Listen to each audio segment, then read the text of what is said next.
Right now I'm gonna be working the in-link, the cuff net link. What are they called? Links I'm using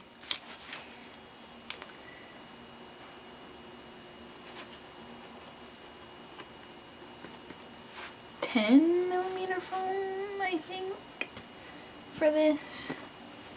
And this is a scrap piece, so I'll probably have to dive into some more.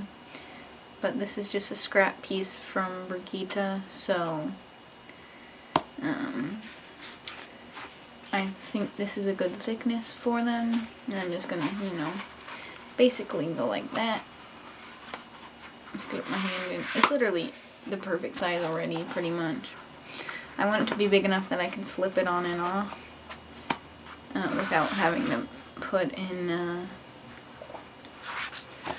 little Velcro or anything, because it's honestly, with foam this thick, it's a real hassle to use any kind of fasteners. So I might actually move the camera to go like that.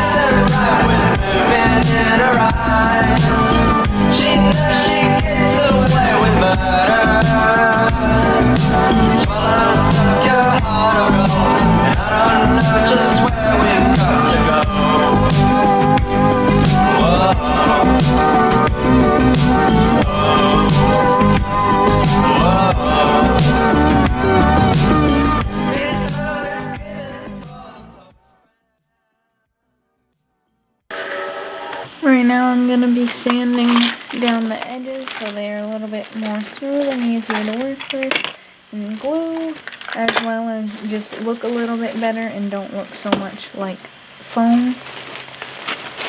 So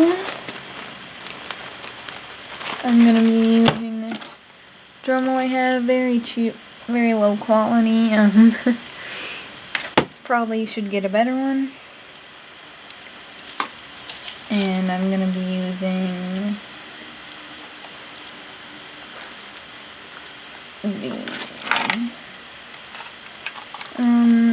probably start with this bigger drum right here, and then possibly move to this one. Actually, this one looks like a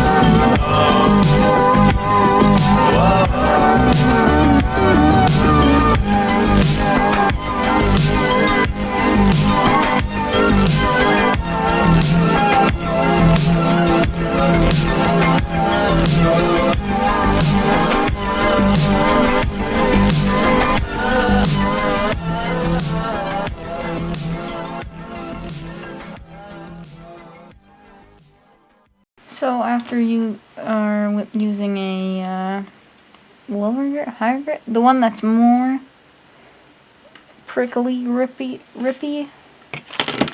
you want to use that one first to get the big, you know, chunks of unevenness out. And you also want to smooth down the hard edges, like you see these corners here. You feel that's like really blocky. It doesn't look like a thing. This looks nicer. Makes it end up looking more realistic in the end. Less geometric. Then after you use that, you want to use a softer grit. and smooth out what you just did. Make sure it's not as harsh. Sometimes with it makes these little, I don't know how to describe it, like little indents, like little waves in it.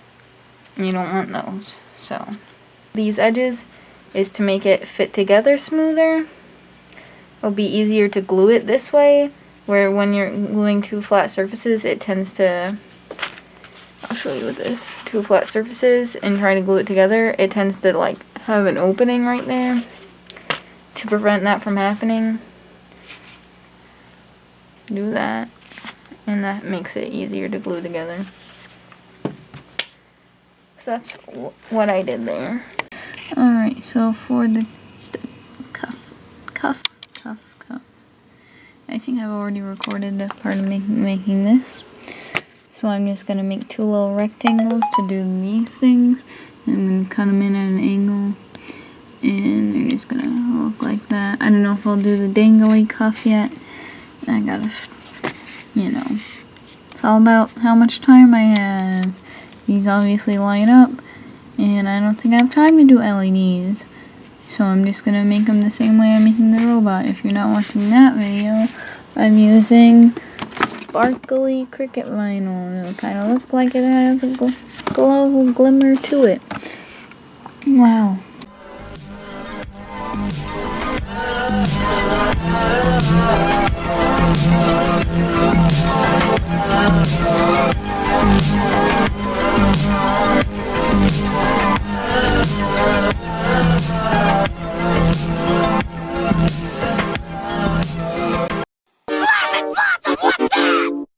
Choose your fighter! When I'm bored, everyone gonna remember my name. Big Smoke.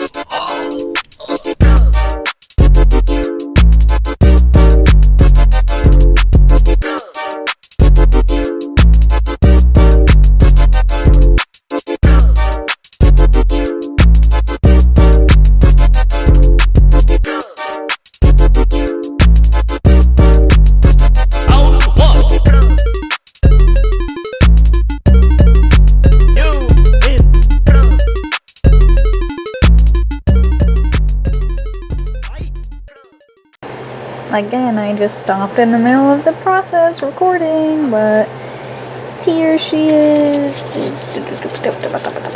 Yeah, that's pretty good. I like how it looks. So I primed it, and I painted it. Same way I did the robot part. If you didn't see that video, it'll be in the description. And then I use a Cricut vinyl, just like the other video. So I just traced out little rectangles. I didn't do them perfectly, as you can see, but it's not noticeable, so it doesn't matter. And then I just stuck them on. So very cool. Then that's how you make it.